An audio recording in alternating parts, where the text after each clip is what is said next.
What's up, guys? In today's video, we're going to talk about fishing reeds, tullies, cattails, standing vegetation.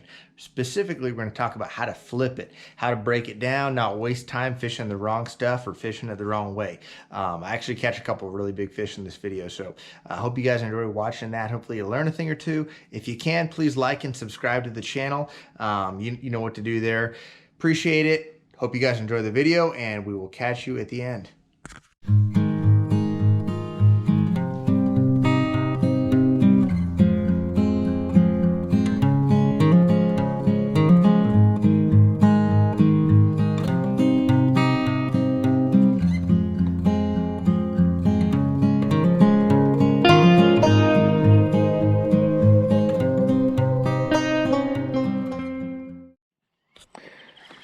All right, guys, everyone's got a dominant hand, right hand, left hand. Of course, it's going to be easier to flip and pitch with that hand that you do more with. You know, if you're right-handed, it's going to be a lot easier to flip with your right hand. But the drawback to that, of course, is you're having to transfer your rod every single flip you make. Flip with your right, transfer it to your left. And sometimes those fish will bite it on that fall so quick that they'll actually bite it during the transfer. So I would highly recommend practicing learning how to flip with both hands. You know, for me anyways, I grew up flipping with my right hand. You know, it was a lot easier, so that's what I did at first.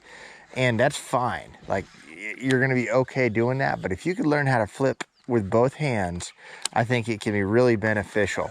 You know, for me anyways, I feel like if I can flip really well with my right hand, I can flip pretty well with my left hand, and pretty well is good enough in a lot of situations where you're just kind of maybe going down a stretch and you're not having to put your bait into, like, you know, 1-inch holes. Now, if I'm like trying to make a really precise cast, I'm still going to take the time, do it with my right hand, just like that. But you know, I feel like I can do good enough with my left hand to where I'm actually going to get more flips and pitches throughout the course of the day just by not having to switch hands, and I'm more prepared when that fish bites. All right, guys, so you can see in this next clip right here, I'm going to make a couple flips into a little hole right on the transition from the rock to the tullies. And it's a perfect little shady spot for a fish to be sitting. You'll notice when I flip in there, the first time I kind of flip to the outside edge, I don't get anything.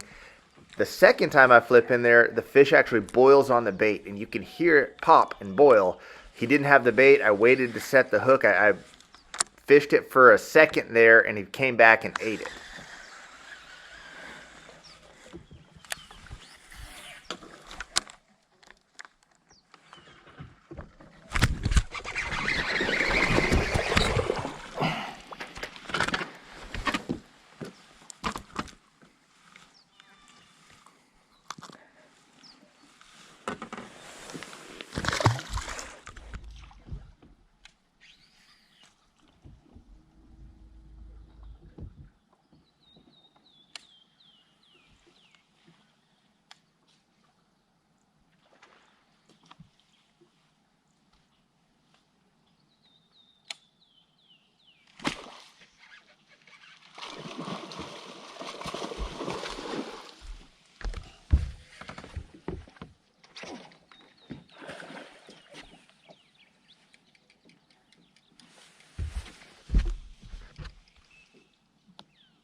Look at this tank. That is a tank. Oh my gosh. On the pit boss, guys. I'm gonna weigh that fish. That thing is a toad. All right, we're zeroed out here.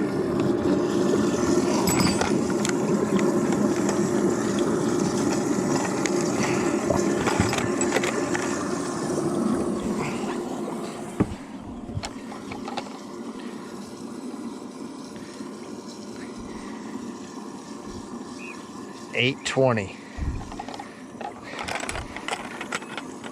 That's a fun way to start the day off. 8-pounder. All right, guys. So the thing with flipping Tullies, flipping reeds, it's always important to look at the area you're gonna fish and try to visualize where you think the fish are gonna be. Now, you don't know where they're gonna be. You're taking a guess, but try to visualize, look for irregularities, look for something that looks a little bit different. And a lot of times that's where I like to start.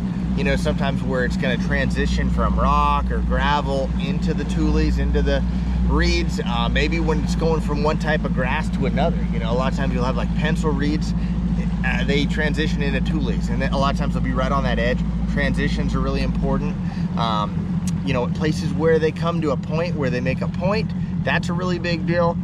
Sometimes they're just on the straight stretches. You know, more often than not, they're going to be on the irregularity. They're going to be on the point.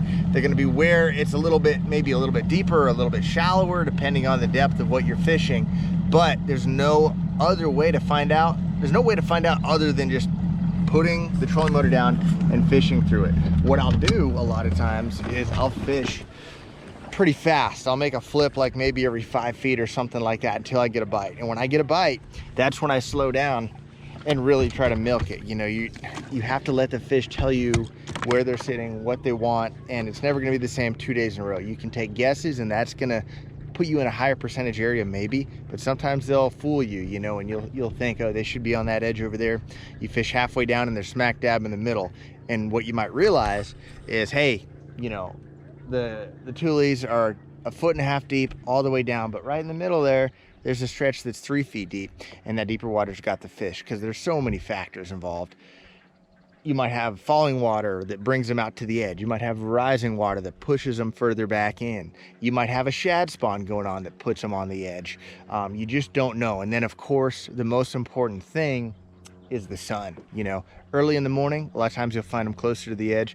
Later in the day, they're going to go further and further and further back. That's where shade is the most important thing. So you've got to fish to figure it out, but really pay attention, because it's pattern fishing here, and when you get a bite or two, it can really clue you in onto what you need to be doing.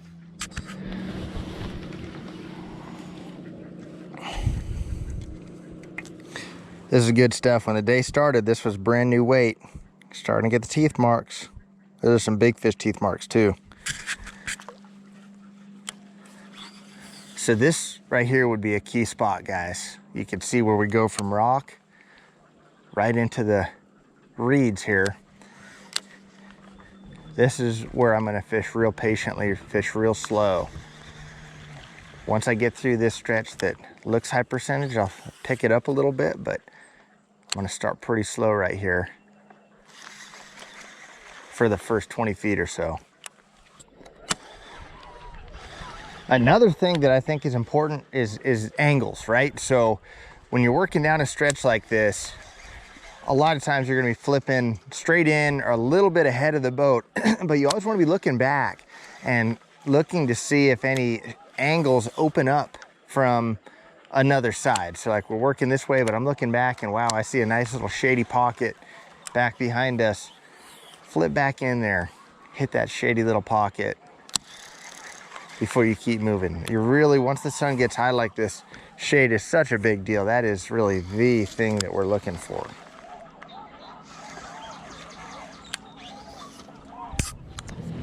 Okay, so earlier I was talking about transitions from reeds to Tullies. And this is what I'm talking about. Now, I don't know if reeds are the technical name for these or if Tullies are the technical name for those, but it's what I call them. And a lot of other fishermen, I think, use the same terminology. So you can see right in front of us, this grass is a little bit thinner. It's a little bit greener, right? And up there, you can see the more dead looking, flatter Tullies. So reeds over here, Tullies over there. Here's a transition. To me, it's a key spot. There is likely to be a fish somewhere around here, so we're gonna slow down, fish it real well. You know, you're gonna fish reeds and Tullies probably pretty similarly. The reeds tend to, or the Tullies, I should say, tend to clump up a little bit more. So and the reeds are going to be a little bit easier to get your bait through, you know, when you're throwing some type of reaction bait like a swim jig or something. But flipping wise, it's kind of similar. You can see back in here where they're laid over. That's a really big deal. It doesn't matter if you're fishing in Florida, Arizona, California, wherever.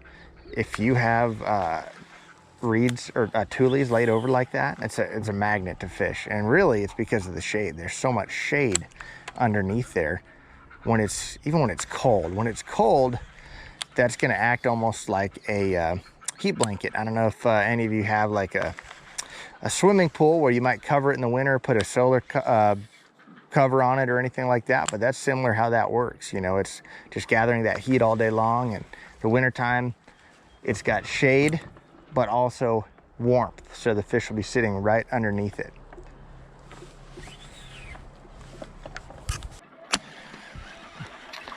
All right, guys, here's an example of the tullies meeting, or the reeds meeting a different type of grass. There's some cane right here. You can see the cane and then the tullies, and right on that edge, man, that is a lot of times a real high percentage deal. Of course, it's not going to be when we're filming, but you guys will have to take my word for it. That cane's kind of cool because you can get way up under it. Makes a nice, casts a nice shadow, a lot of shade.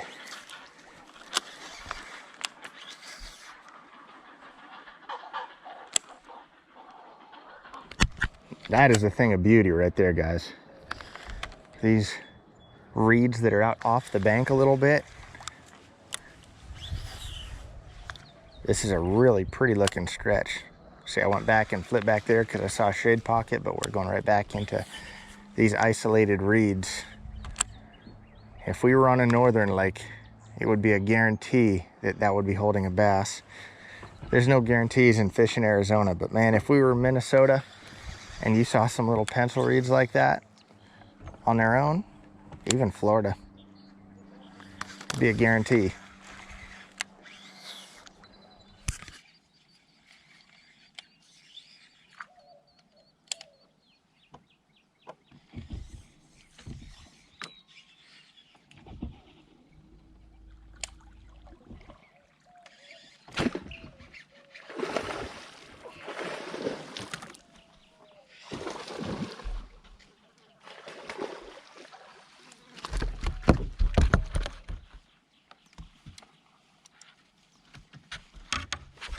Another fatty, guys.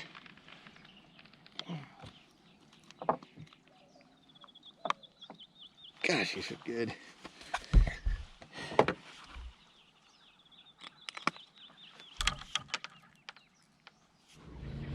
All right, guys, I'm going to show you the setup I'm using today. It's kind of endless, the different rods, reels, lines, and stuff like that you could use for flipping. For me, a lot of times when I'm around reeds, I do go to braid. You know, I like flipping fluorocarbon a lot of the time, especially bushes, stuff like that. But some of these fish are so big, and if one decides to take it and he's way back in there, I like that braid to be able to cut through the grass, you know. And I'm a firm believer, if I'm fishing grass, I like to use a braid, a little bit of a rougher braid. So this is a 5-strand braid from Berkley. It's X5 is what it's called. It means it's a 5-strand braid, and you can feel it. It's actually got a little bit of a rough texture to it. What that's going to do when you set the hook on these fish is it acts like a saw. It's going to saw that grass. It's going to saw the reeds, and the reeds are pretty gnarly. So the fluorocarbon's smooth and it gets through there nice and quietly, but it's not going to saw it like this braid does. All right, so as far as the actual rig that we're using, a lot of times when I'm doing this, I'm gonna flip some type of creature bait. I will occasionally flip a jig back into this stuff, but a lot of times I just feel like I get more bites flipping a creature bait on a Texas rig. So gonna use the old bobber stop, same bobber stop we're always gonna use when we're using some type of flipping technique. Thread that on there.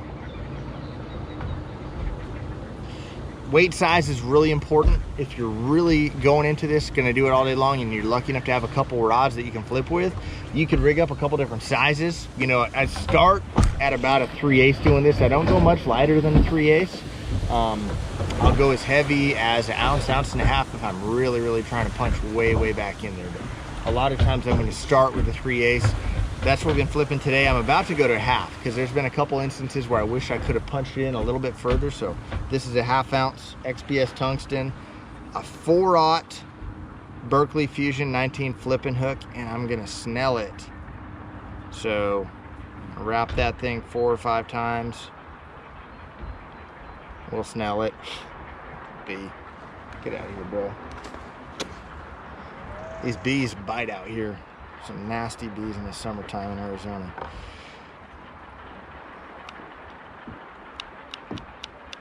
Okay, so that's it right there. You can see that snell knot. Everyone knows what that does. When a fish clamps onto it and bites it, it's gonna come up like a scorpion tail. That's a really big deal. And then here's our bait. Berkeley Pit Boss is all you need for flipping tullies or reeds. I mean, there's a lot of other ways you can catch them, but as far as what you need, it's all you need. I keep a box of these in several different colors in the boat at all times, and I know no matter what flipping situation I run into, I've got this bait, and it's just such a confidence bait for me. When you're trying to slide it way back in there, it's really aerodynamic, it's streamlined, it's going to get through, but it still has a lot of action. You know, a lot of traditional beaver style baits don't have as much action. These tails are flipping and moving around when it's sinking, and it really, to me, looks like a bluegill. It could look like a shad if you use a brighter color, but I'm imitating bluegill. We're out here in the summertime, and that's the setup right there. As light as 3/8, as heavy as, you know, ounce and a half, but right here, that's a 1/2 ounce. That's going to be a pretty good standard setup. All right, guys, well, hope you enjoyed the video. I had a good time out here. We didn't get a ton of bites, but we caught a couple big ones. So anytime you can do that, it's fun. These tips, they go nationwide. You know, anywhere that you have this type of cover in the water, these reeds, tullies, or, you know, cattails, any standing vegetation like that, I kind of use the same rules. So it doesn't matter where you live. This might be able to help you wherever you're at. But again, thanks for watching. Please like and subscribe to the channel.